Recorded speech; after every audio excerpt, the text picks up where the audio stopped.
And also coming up here at noon, the suspect in an overnight shooting that injured 2 police officers has not been found, what we know about the incident, and who officers are searching for.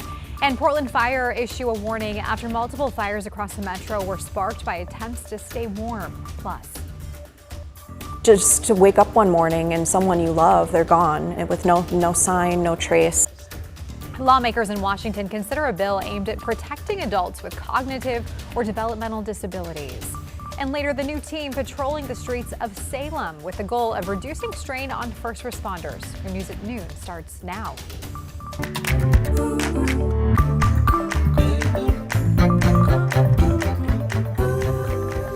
Our top story here at noon, new dispatch audio after Portland police say a suspect shot and injured 2 Portland police officers.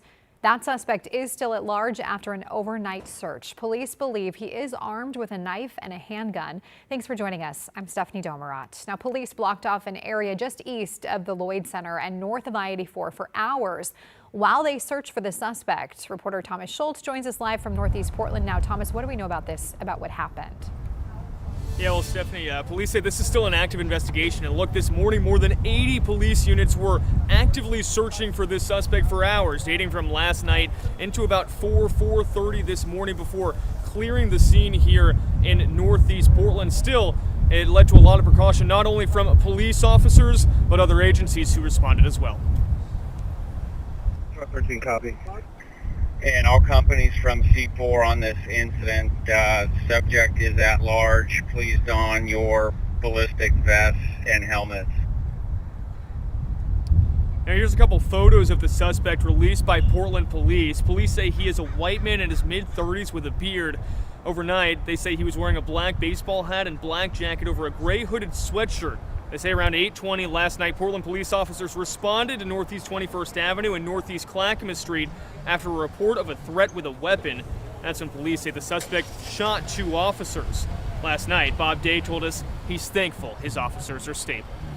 I think of our officers, how grateful I am to know that they are in stable condition, and thinking of them and their families, thinking of the organization as a whole. We have literally marshaled in the early hours of this every available resource that we had.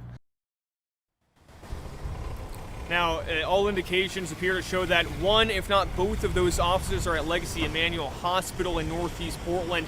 All throughout the morning, we were at the hospital and we saw police officers and police cars pulling in and out of the parking lot right by the emergency room, presumably to check on the conditions of those 2 officers. Stephanie. All right, Thomas, thank you for that update. Meanwhile, Portland police is asking for help identifying a man wanted in connection with a stabbing in the Pearl District. This is surveillance images of the person. Authorities say a woman was stabbed on Saturday, December 20th, just before midnight near Northwest 13th and Hoyt. Police say she survived wounds to her torso. Crime Stoppers is now offering a $2,500 reward for information that leads to an arrest. Let's turn to your weather headlines this afternoon. This is a live look outside over our Portland area over the Willamette River. Just a beautiful day out there. Sun continues to shine strong today. The temperature, though, is really telling a different story, it feels like. Let's get over to Chris McGinnis in the Weather Center. It's chilly out there. It is very chilly. We are starting to moderate just a little bit, but yeah, I'm going to show you a graphic here in just a second. In fact, I'm going to step off camera to do so and show you where we started off the morning. Here's where we are right now as we look live over the Rose City. 42 degrees, so not bad out there. Light northwest winds actually being reported at PDX, which is in stark contrast to the breeze that we're feeling across some parts of the metro area and especially into East County. I'll check out that in a second. Here's where we started this morning.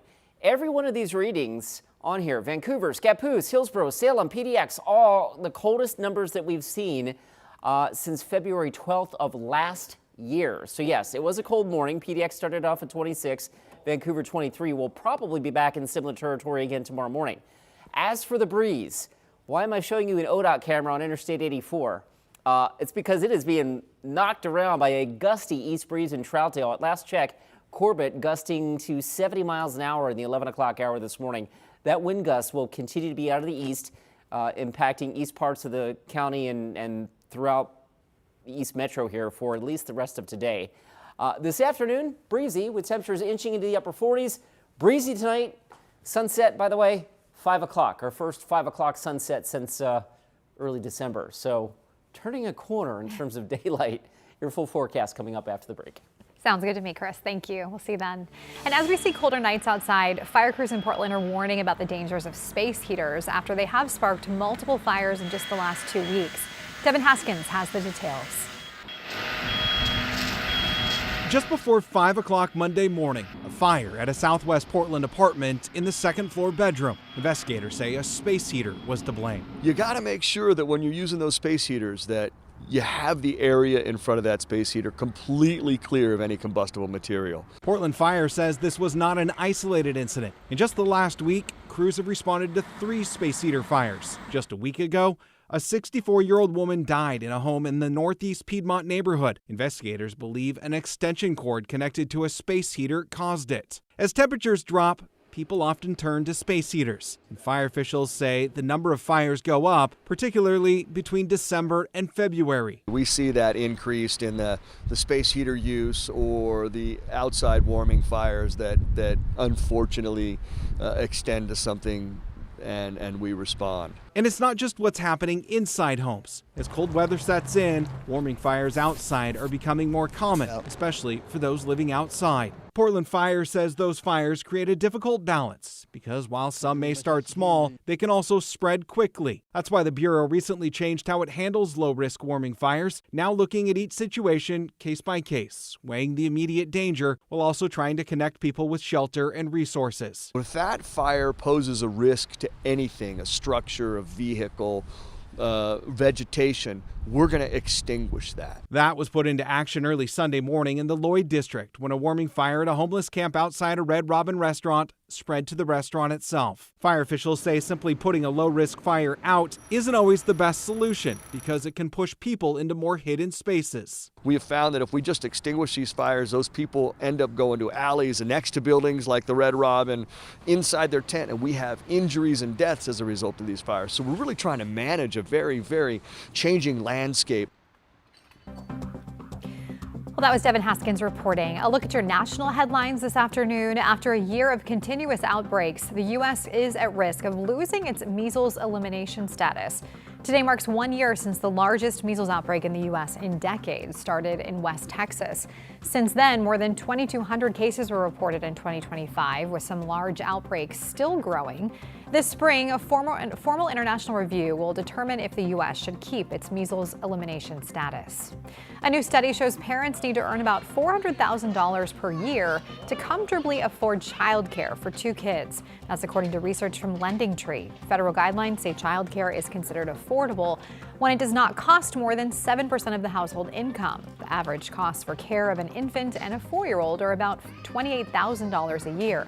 Nationally, the average family brings in about $145,000 of annual income. Netflix says it is now prepared to pay all cash for part of Warner Brothers Discovery. It's offering $27.75 per share for the part of the company that includes HBO and the movie studio. CNN and other WBD channels will be a separate company called Discovery Global. Paramount is trying to buy all of WBD for a $30 a share. And those are your national headlines. International pushback against a U.S. takeover of Greenland is increasing as European leaders reach out to President Donald Trump in an attempt to de-escalate the situation. This after Norway's prime minister revealed messages supposedly from Trump linking his efforts to annex Greenland to not receiving a Nobel Peace Prize. NBC's Gabe Gutierrez has the story.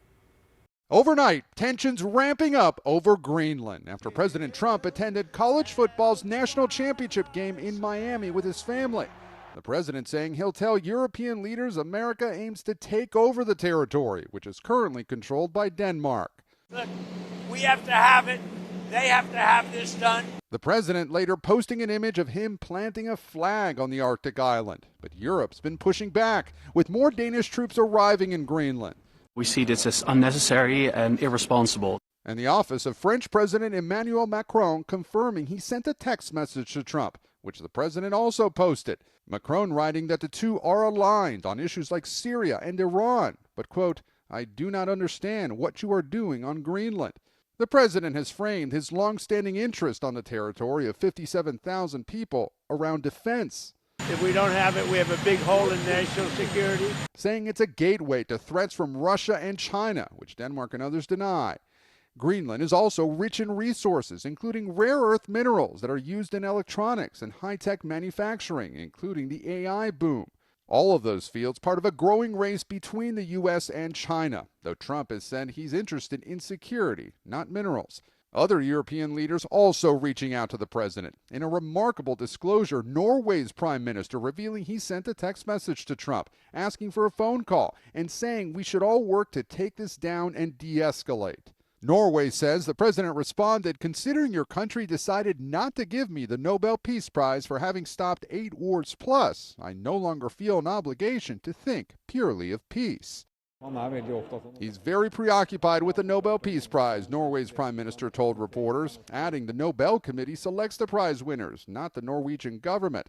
Overnight, the president firing back. No, I don't care about the Nobel Prize. If anybody thinks that Norway doesn't control the Nobel Prize, they're just kidding.